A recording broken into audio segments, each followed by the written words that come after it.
In this video, we're breaking down a high-level exchange between the world's #1 ranked HEMA fencer, Rob Childs, and me, Nova Ahonen. This is an awesome exchange because we both open with the same move, but our approach after is drastically different. It's one of my all-time favorites, not just because it looks slick, but because it showcases key concepts I teach, executed cleanly against the best in the world. Make sure to stay tuned to the end of the video to find out what mistake got the #1 ranked fencer in the world shanked. Let's get into the breakdown. We both step in a measure and thrust our swords forward while bringing our daggers down to capture. We both notice each other's daggers, going for the capture, so we bring our tips up slightly in order to avoid the capture and continue our thrust towards each other's faces. I target the right side of his face and he targets the center of mine. Since Rob had felt no contact on his dagger capture, he immediately brings it back up to parry. This is exactly what I wanted him to do. Rob will usually parry up and to the left if his downward dagger capture fails, moving immediately to the second line when he feels no contact. He teaches you to use your sense of touch, and if you feel nothing, immediately redirect. My plan was to exploit this philosophy by thrusting to the right side of his face after starting my attack low. This way, when he goes for that upper dagger parry after bringing his dagger low, he would push my sword into himself like I've gotten him to do before. However, Rob is one of the best fencers for a reason, and the same trick will rarely work on him twice. This man is so smart that he recognized if he would have finished his parry, he would have died. So instead, he stops his parry early and lets my thrust move past his face as he continues in. However, I had preemptively planned for this as well. I mutated my thrust to his right shoulder, a target someone wouldn't normally expect coming from a low right guard. This attack is one he would not be able to stop due to his arm being in tempo and the target moving closer to my sword. During all of this, I still had to deal with the thrust to my face, and I didn't want to try and parry it with my dagger for several reasons. I would have had to stop my momentum to try and redirect it, which could have been too slow since we were rapidly moving towards each other. 2, I wanted to keep my dagger forward for more devious reasons, so I chose to slip his thrust by moving my head slightly to the right.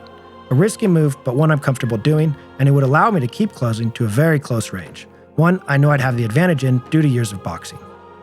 Rob then mutates his thrust to a horizontal false edge cut.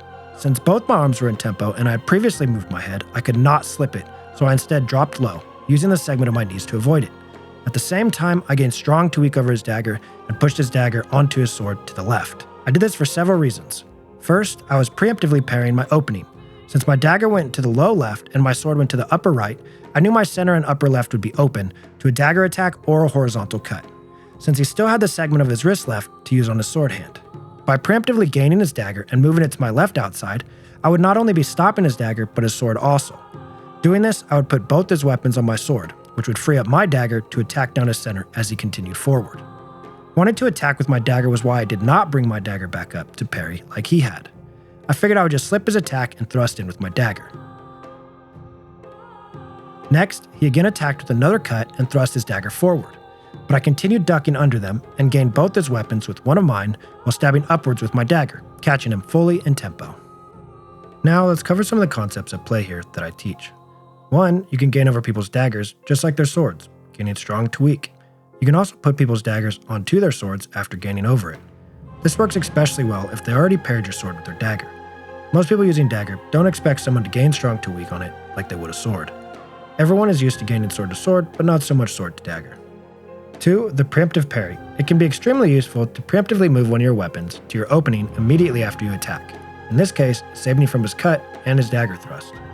3, it's okay to sacrifice speed for control. If I had thrusted straight to his face, the fastest line, he would have parried my attack, and I probably would have lost the exchange. 4, be wise on what attacks and cuts you throw at what range, where your opponent can slip or duck them. A lot of people will throw a horizontal cut once you pass their tip, but these can be easily ducked.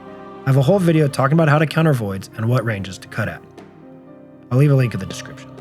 5, don't put 2 of your weapon on one of theirs, because they can use their free weapon to kill you. 6, be aware of what segments you've used and which ones you have left to defend yourself.